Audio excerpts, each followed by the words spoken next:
If someone is taken into police custody, what rights do they have in those crucial early stages of the arrest? Can they make a phone call, for example, or have immediate access to a lawyer? At the moment, it depends on the country. When I was arrested, my human rights weren't respected. It was totally degrading. If I'd had a good lawyer, my case would have been completely different. I wouldn't have been convicted. He would have been able to see there was no evidence to keep me in custody. After years of concern over claims of injustice, new minimum European standards are expected to be formally adopted by the end of the year. It seems the days of some suspects being held for long periods with no outside contact are numbered. France is one country where reforms have already taken place. After being condemned by the European Court of Human Rights and by the nation's highest court, Paris changed its laws in 2011.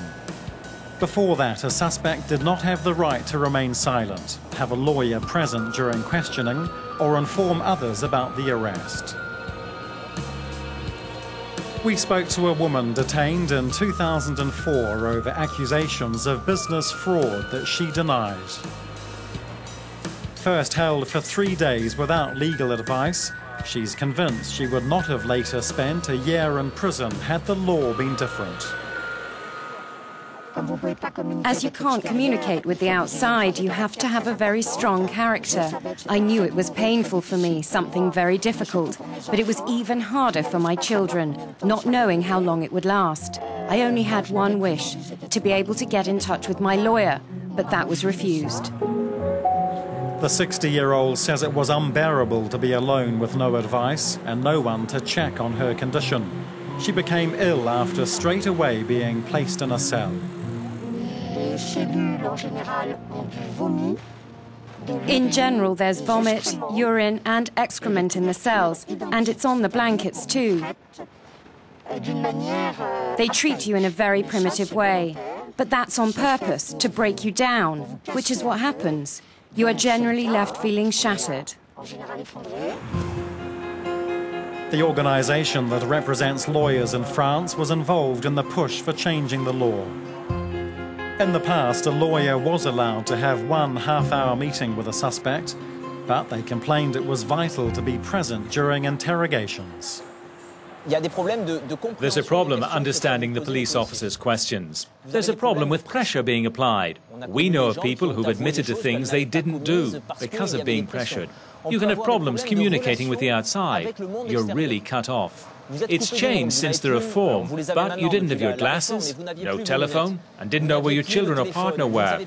You didn't know what was happening outside, and that could last up to 48 hours or even 96, depending on the case. At the moment, the rules on police custody differ widely from one European country to another. But after a breakthrough in negotiations between the European Parliament and the Council of Ministers earlier this year, procedures look set to be harmonised over the next 3 years. The reform would also aim to guarantee the confidentiality of meetings and contact between lawyers and the accused. But of course, the reform doesn't just concern suspects and lawyers. There's also the point of view of law enforcement officers. Any change in the procedures has a big impact on their daily work.